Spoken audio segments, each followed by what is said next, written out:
Guys, Srila प्रभु जी एक ऐसे सन्यासी थे जिन्होंने पाकिस्तान में 12 कृष्ण मंदिर बनवाए थे, जहां आज भी रोज शाम को श्रीमद् भागवत गीता का पाठ पढ़ाया जाता है। यही नहीं, उन्होंने पूरी दुनिया के अलग अलग देशों में करीब 108 मंदिर बनवाए थे, जहां जाकर वो लोगों को गीता का महत्व समझाते थे। और इसी तरह एक बार वो गीता का ज्ञान देने अमेरिका गए हुए थे। तभी वहां पर एक रिपोर्टर आ जाता है और उनसे पूछता है कि इंडिया में रोज भगवान के नाम पर कोई ना कोई व्यक्ति भगवान बन जाता है, तो क्या आप भी उसी में से एक हैं? तो स्वामी जी ने बड़ी सरलता से गीता की ही एक बात से उसका उत्तर दिया। उन्होंने कहा कि नहीं, मैं भगवान नहीं हूं, मैं तो उनका नौकर हूं। और नौकर कहना भी गलत होगा, मैं तो उनका नौकर बनने की कोशिश कर रहा हूं।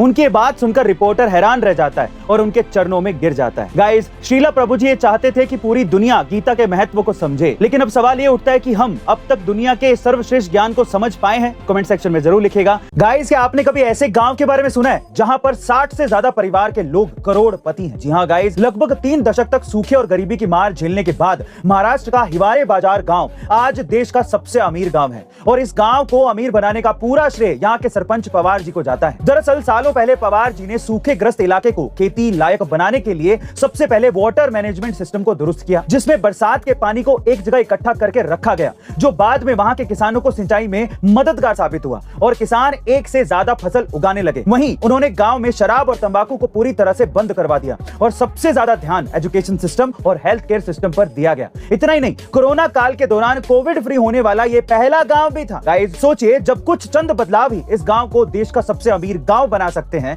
तो क्या इन्हीं बदलाव से हम हमारे देश के दूसरे गांवों की तकदीर नहीं बदल सकते? गाइस, आज दशहरा है और इसी दिन भगवान श्री राम ने लंकापति रावण पर विजय हासिल करके बुराई का अंत किया था। लेकिन हमारे पौराणिक कथाओं में इस दिन से जुड़ी कुछ और भी घटनाएं हैं जो शायद आप नहीं जानते होंगे। पहली, ये वही दिन है जिस दिन मां दुर्गा के रूप में मां कात्यायनी ने राक्षस महिषासुर का वध किया था। दूसरा, इसी दिन पांडवों को सब कुछ त्याग कर वनवास जाना पड़ा था।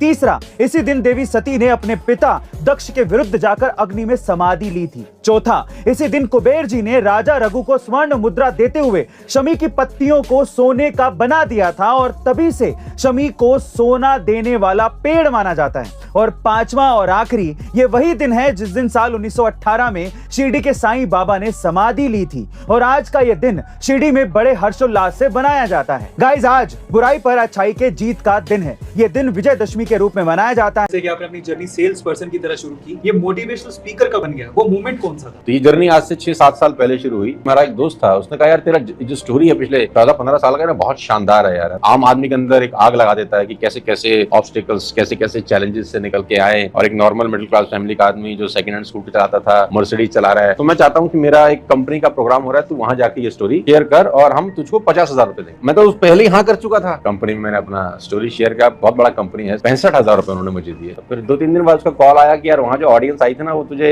सुन के बड़ी अच्छी लगी। तो मैं फिर सेकंड टाइम वहां गया पिकेडेली में, थर्ड टाइम भी। तो उन्होंने बोला कि हमारा एक और प्रोग्राम है रेडिसन द्वारका में। तो वो 3 बार जब मैं गया, उन्होंने मुझे तीनों बार 65,000 रुपए दिए। जब चौथी बार उन्होंने मुझे बुलाया, मैंने कहा मैं 1 लाख रुपए लूंगा। इकोनॉमिक्स में पढ़ा था कि जब डिमांड ज्यादा हो ना तो रेट बढ़ा देना चाहिए। तो यहाँ से फिर वो सिलसिला शुरू हो गया। 60,000 से हमने अपना सफर शुरू किया। Now we are charging good amount of money.